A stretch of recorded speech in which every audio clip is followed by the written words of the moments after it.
All right, so good evening, everyone. Jose J. Garcia, real estate investor, coach, and mentor. So we have another Sunday coaching series this evening. Now, sitting here looking through my inventory of rehabs and contractors. I mean, we've done probably 15 closings this week, all of which are being rehabbed. That's what we're pushing hard this time of year. Is typical. This time of year, we're always doing more rehabs, more contractors. As hard as it is to deal with contractors, I would say that these latest contractors that we've gotten are some of the better of contractors. And I mean, they're doing what they're supposed to be doing. They're out there when they should be. They're finishing the work when they should be, and they're looking out for you and more than just getting the job done. Okay, and what do I mean by that? Let me jump into this, and we'll cover a couple things. But good evening, everyone. Contractors is one of those where it's I don't want to say hit and miss, but it is something that I'll say hold them accountable. How you hold a contractor accountable is going to be huge. How you pay them is going to be huge. A lot of these contractors that come to some of our investors or some investors I've heard where they say, here's the bill before anything gets done. And hey, I need half of it up front, a third up front, or whatever it may be. You should be able to learn some of those things immediately and notice some of these red flags right away. If a contractor's all he or she's talking about is money, money, money, and I've run into some of these. I had a contractor once where I was interviewing them. I mean, this was before any work. I didn't even tell them where the homes were at, what they really needed. It was more so of let me get to know you a little bit more. Let me have some Q&A, if you will, which we do with every contractor. And all he kept responding was, "How do you pay me? How do I get paid? How often do you send money?" To a certain point where I cut off the interview because I knew where that was going to lead, and it's because I've had issues in the past. I want a contractor to look out for me just as much as they're looking out for their pocket. I have always paid contractors. That's number one. And I tell them that I love paying contractors. When I say that to new contractors, many times they almost take it at a difference. It's what do you mean? If I pay contractors, it means they're getting the work done. Simple as that. So, I can't make it to work. I can't do this. I can't do that. Obviously, that reflects in no pay. But the contractors that we have right now is yes, for one is we're checking in every day. We're staying very close, and that's I think an issue where a lot of investors is they have this mentality of I don't want to bother them. I don't want to bother them. I don't want to be this micromanagement. It's not about being micromanagement or bothering them. This is a business at the end of the day, and it's what would be expected or allowed from the other way around if you were the employee. Put yourself in that position and don't discredit yourself if all I have is one mobile home. I'm not really an investor. There's no levels of. I mean, it's obviously the more investments you do, the more you're investing.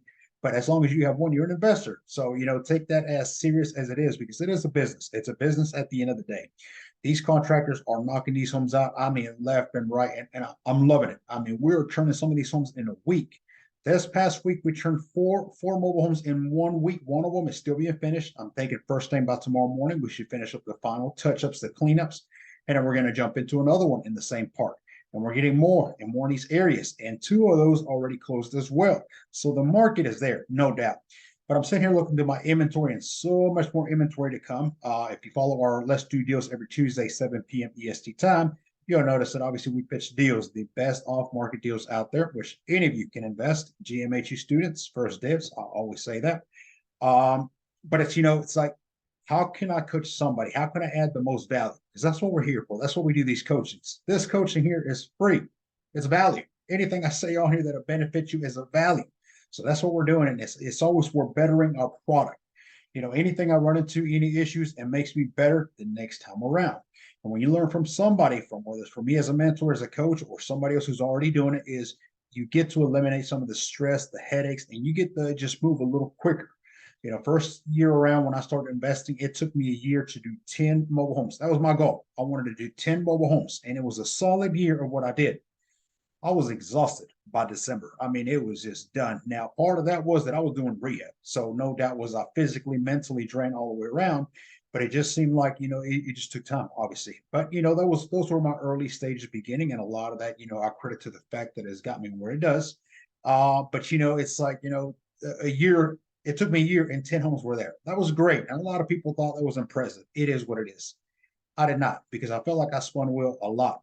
The second year around, however, I'll branch out a little bit more, start delegating a little bit more, okay, start being in control and not so much being hands in, but hands off and being able to manage that.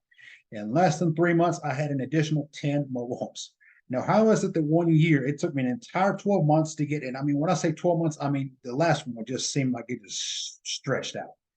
And the following year, right after, less than 3 months, I had 10 more mobile homes because I learned the power of obviously delegating, managing. If I have to micromanage, I will. I'll say that. I come from a corporate world. I had 75 employees and 8 supervisors. So micromanaging, I will step in any given time I need to, but there's got to be a reason behind it. If I have to micromanage one time too many, I don't need you. Simple as that. Okay. So looking into this, these mobile homes that we have, I want to show you. I was just going to talk about some numbers and talk about the event we have Saturday coming up, which is taking you out to see contractors actually doing the rehab. We have the shadow event, which is at the end of January 2023, right around the corner. It's less than 2 months away. And that's a 2-day where we teach you step by step how to get deals, how to negotiate, talk to sellers, how to post them on the market, exit strategies, you name it. It's all out. Second day is followed by we take you out to the field and we show you specifics from top to bottom, mobile homes, how to rehab.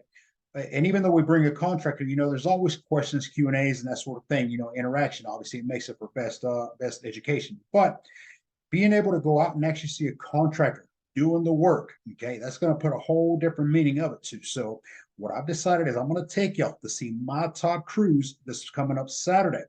I'm not sure if it's going to be in the Griffin area or down into the Warner Robins Byron area yet. And I mean, we have mobile homes all over the place. We may go see a couple of them. We'll see. But my top crews are out there going. So what I want to do is bring a small group of people. Okay. And when I say small, I mean maybe 15, 20 people tops. Mobile homes are small. Mobile homes are small. So therefore, I don't want 50 people walking in and out. Because again, we're going to have contractors cutting wood, doing electrical, plumbing, roofing, whatever's needed. Okay, so a lot of this you're going to be able to see. Now, I want to show you the rehab that they just previously got done in Central Georgia. And we did some electrical, we did some plumbing, and some of the things that you have to watch out. And those are the things that I want you to focus on. It's not as simple as and give me a number. Just give me an estimate. That is so vague to say I'll give you a number. And if you treat a contractor that way, well, just give me a number, whatever you think. They're going to give you a number, but in less than a couple of days or 3 days later, they're going to say, hey, I noticed behind the wall there's this. There's actually more plumbing. There's actually more electrical because that was not a thorough conduct of due diligence. So you have to get in there. Now, things will get missed from time to time. Yes. And if you're new to this, I wouldn't suggest you depending just on yourself to go out there and see. I'm not saying you're not capable, but what I'm saying is there's a lot of things that you may miss. I've been doing this 7 years, and from time to time, I may miss a thing or two. My contractors say, hey, Jay, did you notice that corner or whatever may be happening? No, shoot me some pictures. Let me see what we're talking about. Or get on live video. Let's jump on a video Zoom and they'll show me. And yep, you're right. Let's go ahead and knock this way, that way. And again, problem solving, and we solve it before it gets any further or we decide any further as to what we're going to do with the rehab. Over rehabbing, that's a problem I see a lot of these investors. Contractors should, okay? Let me be lightly on that. Contractors should do only what you ask of them. Well, Jay, these contractors keep over rehabbing my mobile homes. Why do you allow them? I mean, you're in control. You are the man or the woman in charge. They keep over rehab, and that's on you. You allow one time too many. And look, contractors, these are employees, and these can be great people, but you have to coach them many times. If I hire a new contractor today, I cannot expect them to know how I think or what I expect on the first job or even the second job. But I have some of these crews that have been with me 3-4 years. I don't have to tell them what I need. Hey, Jeremy, go out and check out this lot over in Warner Robins and tell me what you think. They'll call me, hey, so we're looking at probably 3,000 worth of rehab and maybe another extra 1,000 of whatever it may be. They know what I'm expecting. Livable, presentable. If I'm going to do something a little different than that, maybe if it's a home outside where I'm going to do an immediate flip, maybe Airbnb, then that's a different contractors to come in and do a rehab. Then at that point, you're thinking exit strategies wise. Obviously, we'll over rehab a little bit more, but it's all about presentability. Okay, so a lot of little things on there, but I'll talk a little bit more about that here in a few minutes as well. Let me show you the home that we're rehabbing and the numbers. I cannot express enough is you got to keep up with the numbers. If you're over rehabbing, and that means that obviously you've gone over your budget. Some of these investors, if you don't have a budget, I don't understand what you're trying to go against anyway. Let's just kind of get it done kind of thing. It is nice that you're out there getting out there and learning, but you have to have a budget. You have to have an estimate, material, labor, holding, utilities, all these things have to account because you should have a final number and say, all right, Mr. or Mrs. Contractor, I have 10K. That's what we got to work on, or 5,000 or 3,000. Doesn't matter. You give them a number so that they can work off based on that. And a lot of these, some investors say, well, you should never really tell the contractor how much you're willing to spend. I do.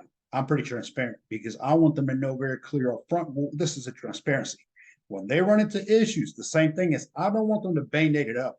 Let's just cover it up. And we've had contractors that way where they knew they would go out of budget if they went ahead and corrected a problem correctly.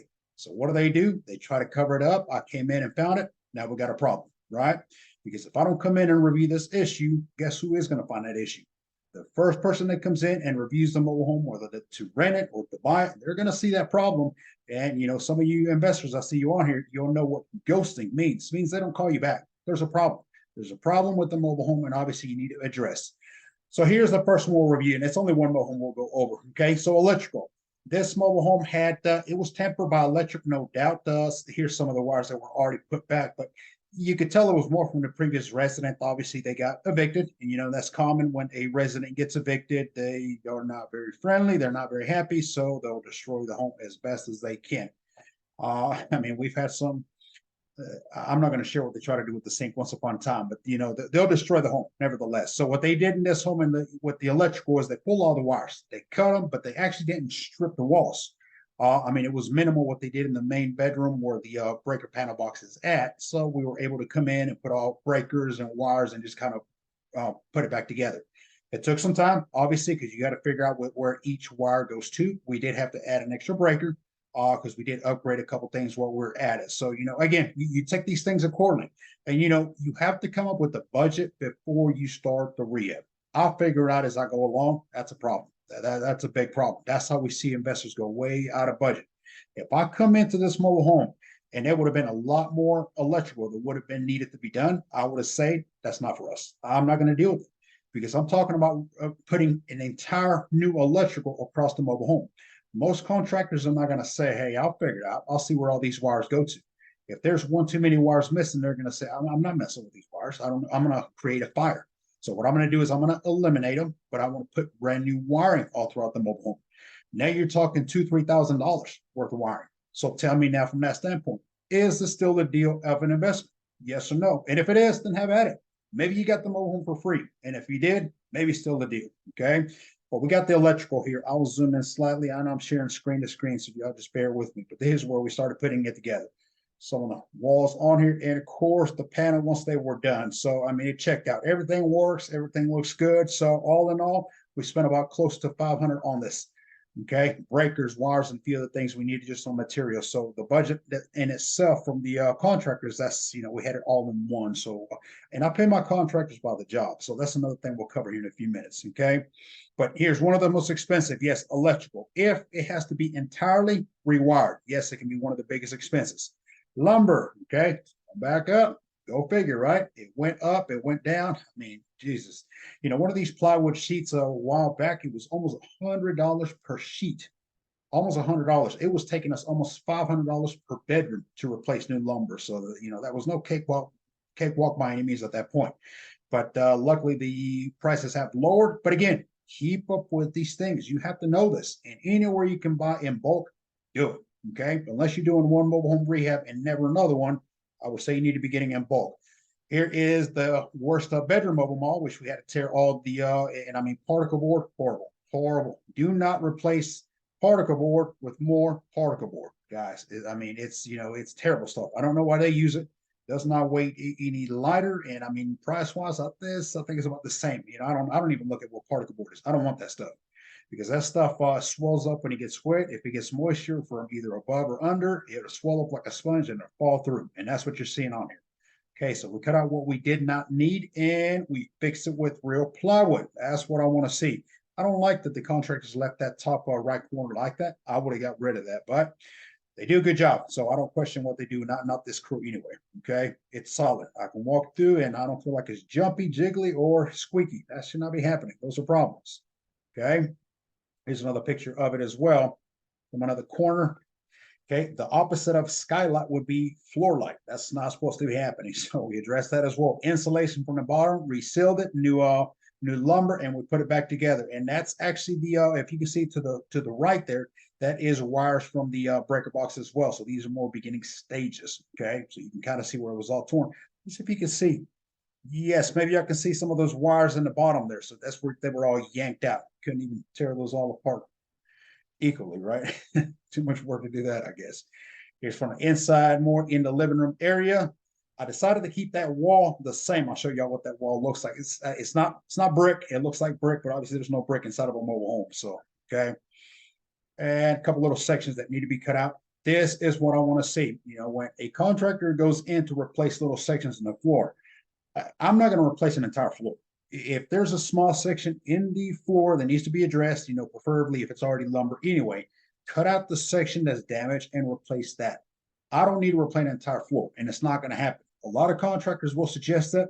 Not happening. We do not fix what's not broken. All right. Here's the same section where it is fixed. Plenty simple, right? Fix the area and let's move along. Hey guys, this is the stuff that I'm going to be going over on Saturday. Saturday morning at 10 a.m. We're going to be live out there with contractors, and they will show you specifically. You will get to see me question them, asking them things. Okay, I'll point things out to you: roofing, ceilings, walls, painting, plumbing, electrical. Okay, central heat and air, windows. All these things are huge because you have to know how to fix them, how to rehab them. I'm not trying to make any of you investors into contractors. That's not the point. But I've always said the most you know about some of these rehab, the better you are going to be, one, holding your contractors accountable. If you don't know how something should be working or being cut or fixed, you're blind. You're blind. They can tell you anything they want. Okay. All right. Here's another area of okay, plumbing. So plumbing on a mobile home, depending on the year, age, model. Obviously, you could have some older, not PVC. PVC is what we like typically. I like to go with PVC, but you got a lot of old plumbing. Many times that does need to be replaced. If you find an old mobile home that's been sitting for years, no water under there, then obviously those pipes are dry anyway. What happens is they start to crack. There's winter, there's the air. A lot of these things start affecting it, and when you do put pressure, meaning water back through them, you got water spraying everywhere. I wouldn't say try to band-aid by coming in and placing one little section, then the next section. We try to do that. It doesn't work out because as soon as we fix one area, something else broke. Something else broken. It's like, Jesus, you know what? Stop. Just cut that off, and it's plumbing time. Plumbing times means we need to replace the entire plumbing. Back to a couple $1,000s. You see what I mean? So again, all these things allocate to make you decide, is this a good deal or not? Okay. Always think of any mobile home investing. Okay. Think about it as a best case, worst case, and most likely. If it was a worst case scenario, what is it that it would take? Think about it that way. When it comes to inside the bathroom, more like what you see on here, obviously, you got the tubs. So you cannot just go to Home Depot. Let me go to Home Depot. Let me go to a Lowe's and get a tub and bring it and put it in my mobile home. It doesn't fit because the sizes are different. You got to remember these are specific size made for a specific mobile home at the time, year, age that they were made, which means that you go and bring even the smallest one from a Home Depot, it's not going to fit. Now, the problem with trying to go find a specific mobile home tub, in this case, where if you go to a mobile home store, they cost more. Go figure. Anytime you buy anything specific, it's going to cost you more. Now, I'll tell you this. There's been times when we could not find a tub. The one we were dealing with was cracked, was damaged. I was not about to try to replace it. Some of them are even fiberglass. I said, you know what? Get rid of this tub and let's put a Home Depot stand-up shower. It was a lot more cheaper that way, and to save some room. We were able to put a little bit of cabinets around the bathroom, and it made it look nice, presentable. So, you got to get creative sometimes on that as well. All right. So moving along to the next picture here. I know some of these are dark. We had no power at this time, so I'm showing you on here. All right, so here is the middle bedroom. Okay, so again, flooring, wall, and it's top to bottom. Some of you guys have attended my shadow. I cannot say that enough. Top to bottom. Always look from the top to the bottom. We had a crew once upon a time. They didn't last. Okay, and I came into the home painted. They were sending me pictures. Hey, Jay, we're going to get the vinyl next morning. We're doing this. We're doing it. And I kept asking, well, what about the ceiling? What about the ceiling? You took care of the ceiling, right? And it seemed like they would answer everything that I was asking them, but did you fix the ceiling? So, once they started sending me pictures of the walls painted and they brought the vinyl rolls and they actually had one floor done, I thought, well, you know what? Obviously, me thinking quotations, common sense, these guys obviously fixed the ceiling or they would not be inside doing anything else. Well, to my surprise, I show up, I go in there to see, and there is a puddle of water on my brand new vinyl over my brand new lumber inside of my mobile home that's all painted and basically move-in ready. But the ceiling still had a hole up. I mean, stuff like that. It's like, you're creating damage over damage. You come in and fix something like that. So you would think that it's common sense, but always start from the top to the bottom. If the top isn't fixed, you have no reason doing anything else. Okay. Next, windows.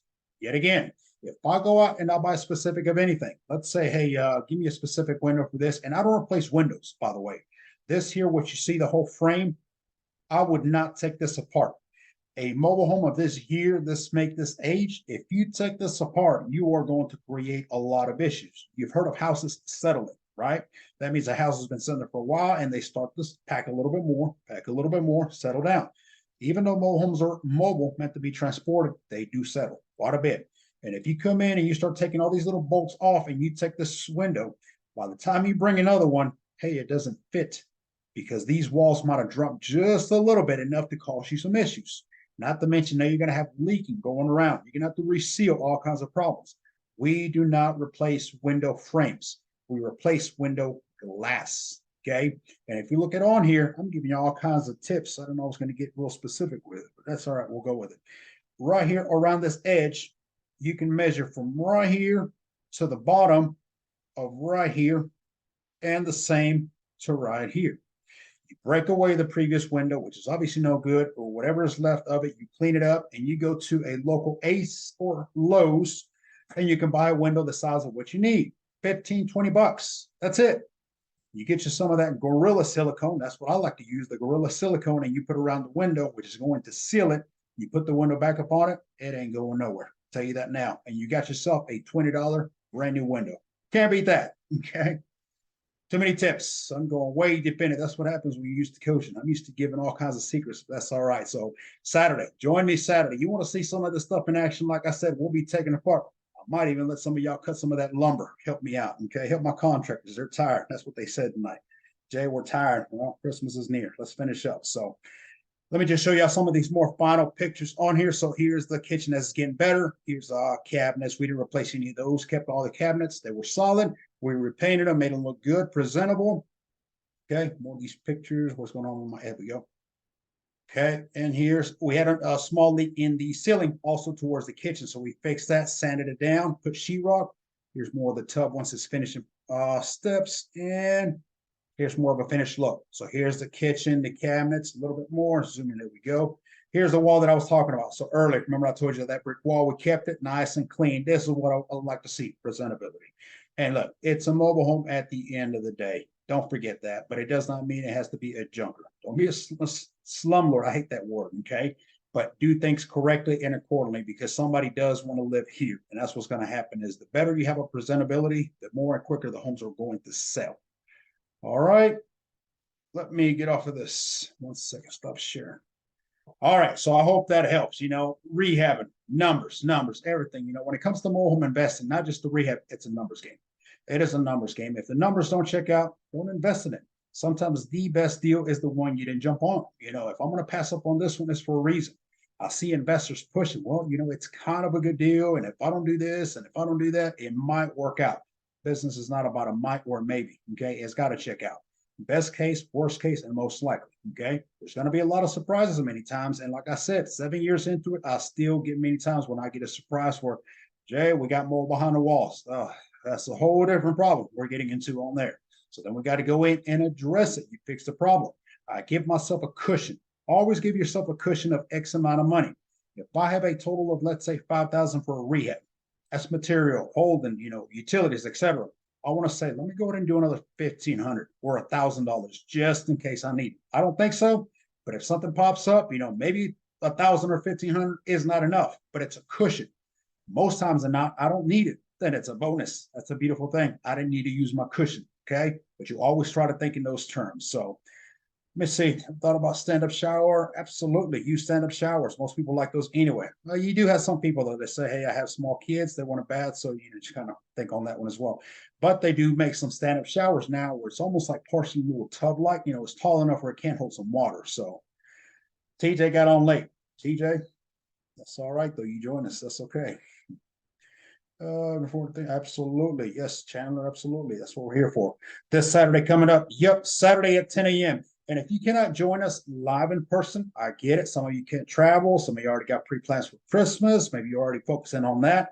Join us virtually. I will have one of our admins out there on site with us, and it will be following me with devices. Means that you'll be able to hear from, the comfort of your home. If you want to watch it virtually, you will get to see every step that we'll cover as well. So you don't have to miss out on that. But let us know. I've attached the link on there. It's the MailChimp Garcia. You can go and check it out. It'll give you the options as to which one you want to do, virtually or join us in person. If you want to join us in person, okay, I'm going to repeat that. 15 to 20 people tops. I got to think of safety. That's huge for us when it comes to this. And that's not just because of contractors, but even when it's just a shadow event, and it's because mobile homes are small. If we have weak floors, I don't need 20, 50 people walking through. That we're asking for somebody to fall, somebody to get hurt. We don't need that. Okay.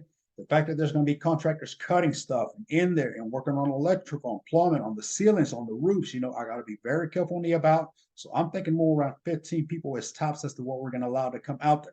Virtually, I don't have a set limit. As many people want to join us on that, if we can help y'all, phenomenal. And I mean, by the way, if anybody's asking how much this coaching is, it's $197. Can't beat that. Not only that, you get the network with people that are like-minded because you're going to be seeing other mobile home investors. Need a contractor? Talk to my contractors. Plenty fine. After the holidays, we typically ease up just a little bit, and that's when I start allowing them to go out with investors. Because at that point, we're focusing more on selling our inventory, so therefore we slow them down just a tad. I don't mind connecting our contractors with you students, with you investors. So come out and meet them, get a business card, have at it by all means. Okay. All right. That is the coaching for this evening. Tuesday night, 7 p.m. EST time. We have the Let's Do Deals Together. That's where we pitch the best off-market deals. Join us here back on Instagram Live as well. All right. That's all for this evening. Y'all have a great evening, and thank you for watching.